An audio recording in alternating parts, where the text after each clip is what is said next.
ఇక్కడ ఉన్నటువంటి తెలంగాణ ప్రభుత్వాన్ని అంటే కాంగ్రెస్ ప్రభుత్వాన్ని బీజేపీ వ్యతిరేకిస్తుంది, ఎంఐఎం అటు ఇటుగా ఉంది, బీఆర్ఎస్ వ్యతిరేకిస్తుంది. మరి కాంగ్రెస్ ప్రభుత్వాన్ని వ్యతిరేకిస్తున్నటువంటి బీజేపీ కానీ బీఆర్ఎస్ కానీ అటు ఇటుగా లేక ఒక ముస్లిం మైనార్టీలకు రక్షణగా ఉండేటువంటి చెప్పే ఎంఐఎంఐ కానీ హైదరాబాద్ నగరంలో నిర్వహించబోతున్నటువంటి అందాల పోటీల గురించి వాళ్ళు ఎందుకు ఎలాంటి వ్యతిరేకత తెలియజేయట్లేదు, కనీసం నిరసన తెలియజేయట్లేదు?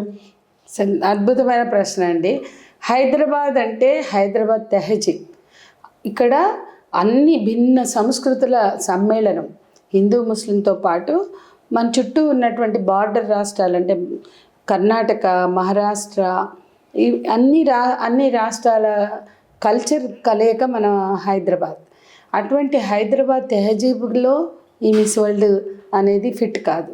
అంటే హైదరాబాద్ అంటే చార్మినార్, హైదరాబాద్ అంటే ఐకాన్స్, ఇక్కడ బ్యాంగిల్ ఇండస్ట్రీ, ముత్యాలు, ఇటువంటి అన్నిట్లలో కూడా మనం చూసినా కూడా హైదరాబాద్కి ఎంతో ఐడెంటిటీలు ఉన్నాయి. వాళ్ళు మిస్ వరల్డ్తో ఐడెంటిటీ అవసరం లేదు. మిస్ వరల్డ్తో సంబంధం లేకుండానే బోల్డ్ అంత ఐడెంటిటీ మనకు ఉంది. ఆ అస్తిత్వాన్ని నిలబెట్టుకునే ప్రయత్నం చేయడానికి ఈ పాలకులు ఆలోచించారంటే ఎవరైనా సహకరించవచ్చు. కానీ అదేమీ లేకుండా ఒక మిస్ వరల్డ్ యూరోపియన్ కంట్రీల్లో ప్రారంభమైన పోటీలు ఇక్కడ పెడితే బీజేపీ అసలే మాట్లాడకపోవడం విచిత్రం. పొద్దున్న లేస్తే కాచుకుని కూర్చున్నారు గుంటకాడు నక్కల్లాగా. ఎప్పుడు అధికారం తీసుకుందామా అని ముత్యాలమ్మ గుడిలో ఏదో అయిందనో ఇక్కడ ఏదో అయిందనో ఇష్యూలు చేయడానికి వేల మందిని తీసుకొచ్చి మొత్తం శాంతి భద్రతల సమస్యలకి విఘాతాలు కలిగించేటువంటి వీళ్ళు అటు ఎంఐఎం అంతే, ఇటు బీజేపీ అంతే.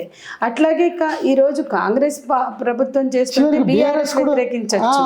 కాబట్టి ఎవరైనా బీఆర్ఎస్ గవర్నమెంట్లో ఈ కార్ రేస్ చేశారు అని చెప్పి వీళ్ళు అరెస్టులు చేస్తాం, అది అన్యాయం, అది అక్రమం అని మాట్లాడుతున్నారు. ఈ కార్ రేస్ వేస్ట్ అంటే అంతకన్నా వేస్ట్ మిస్ వరల్డ్ కదా. మరి ఎందుకు వ్యతిరేకించట్లేదు అంటే పాలక వర్గాలు లాలుచి పడతాయి.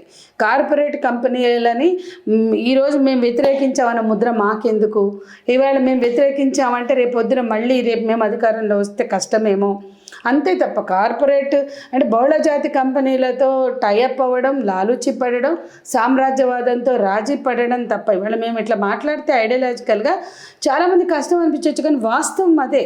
లేకపోతే ఎందుకు మాట్లాడరు? బీజేపీ అధికారం కోసం అరువులు చేస్తే ఎందుకు మాట్లాడదు? అందుకని ఏ పాలకులైనా ఏ ప్రభుత్వమైనా దీన్ని ప్రశ్నించలేదు అంటే వాళ్ళ అవకాశవాదం తప్ప మరోటి కాదు. ఎవరైనా ఒకటే ఆలోచించవలసింది, ఇది తెలంగాణ మహిళల అవసరం కాదు, తెలంగాణ ప్రజలకి ఇది అవసరం లేదు. Thank you very much. Telangana ప్రజలకు అవసరం లేదు, తెలంగాణ సంస్కృతి కాదు, భారతీయ సంస్కృతి కాదు, భారత మహిళల సంస్కృతి కాదు. ఇది మహిళలను అగౌరవపరచడం తప్ప మరొకటి కాదని చాలా చక్కగా వివరించారు. చాలా సంతోషమ్మా. Thank you very much. Thank you అండి.